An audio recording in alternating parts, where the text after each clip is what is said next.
Hello everybody, welcome to Nature's People. Thank you for tuning in, and today's topic is why won't China's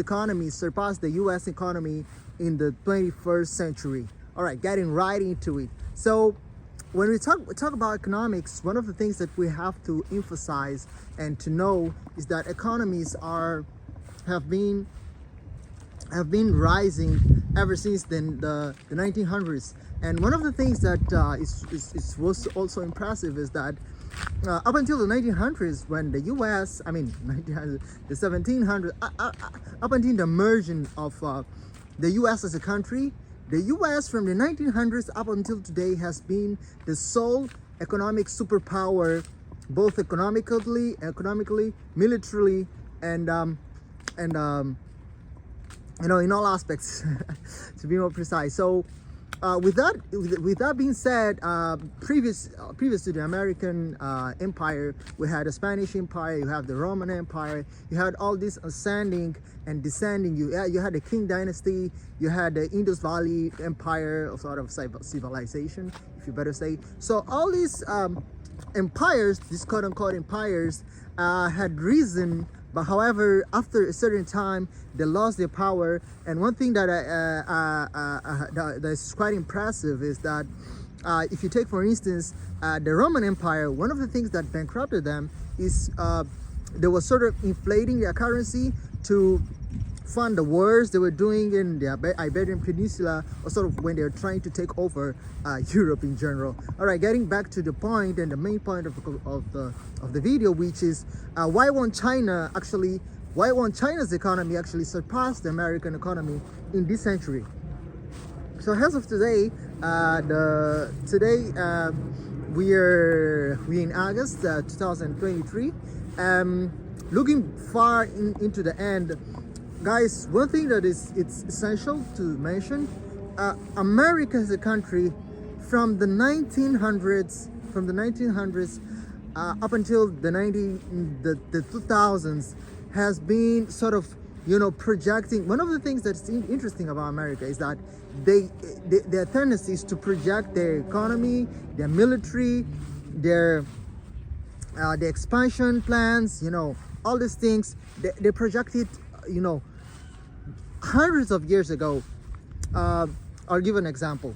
One day I was somewhere in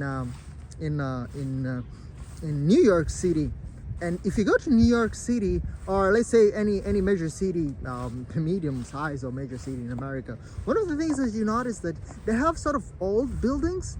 The buildings are sort of not run down, but they're well maintained, but they're old. All right, the architecture is really old. It's like maybe 70 years old, but they have that boost. They have that, that swag, I would say. I mean, that design that you can tell that this was made like 100 years ago, but it was projected to look well and good, and with a good design far into the future. So that's interesting thing about Americans. And now what that does have to do with economy is that the factors that are projected in infrastructure, in economics and whatnot, they also projected on the plans and the future prospects of the nation in general. So we're talking about main things, the population. So one of the things that will make Americans' economy stay, at the top for the rest of the 21st century is that the American economy is projected to grow up until 400 million, up until 2070. It will still grow. Why? Because the U.S. literally draws immigrants at a steady but continuous pace, and which is conversely different for what happens in Asia, in China in particular, because the Chinese don't believe in the sort of quote-unquote free world and where everyone is equal. It's just Han Chinese, we're the best, we do it.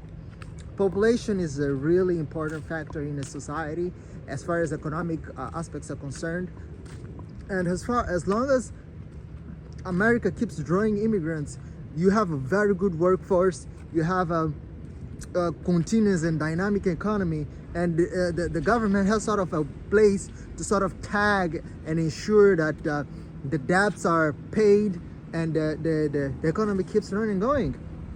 And when I talk about the military is a thing that is really dependent on the economic power.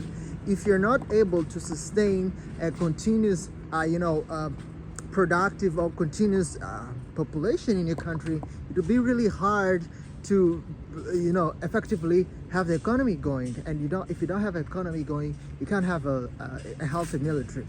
Now to the second point, which is really important, is that projecting China, as let's say today, and America, I don't know, today also, we'll talk about small factors with GDP per capita.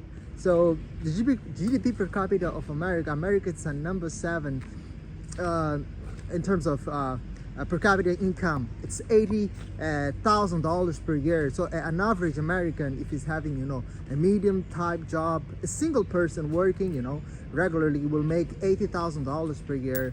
And the disposable income also in the US is one of the highest in the OECD nations, and that implies that Americans have a lot of a very high purchasing power as compared to the Chinese, whose GDP per capita is as low as it equates to countries like Mexico. Actually, China GDP per capita stands at $14,000 per year, and the purchasing power per capita is $23,000 per year. That's very low. So guys, imagine projecting an economy over 10 and 20, 30, also 1, 2, 3 decades across along the road.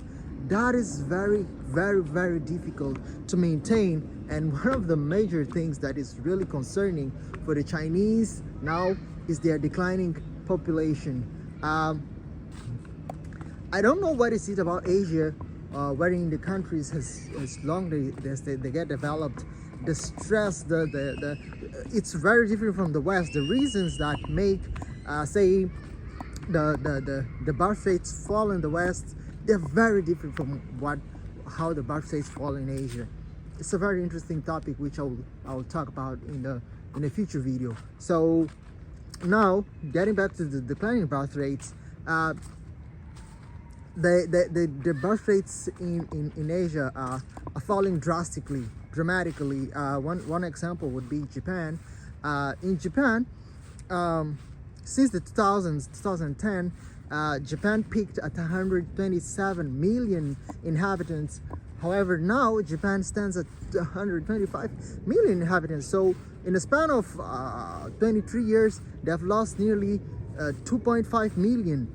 Well, some people would say, oh, that's nothing, 127 million, you just lost 2 million or 2 point something millions. However, that has huge implications when it comes to the economic productivity. And also, one thing that is worth considering is that in that share of 127 million, 40% of those people are above 65 years. So you're having an economy wherein you're having let's say 40% of 127 million, or probably say 40 million inhabitants, or maybe 50 million inhabitants are old and are retiring soon. That's very, very stressful for the pension payers and for the current workforce. Anyways, guys, that's what I wanted to talk about. The video doesn't really have a good script. I'm really sorry for that, but I need to keep the channel running going.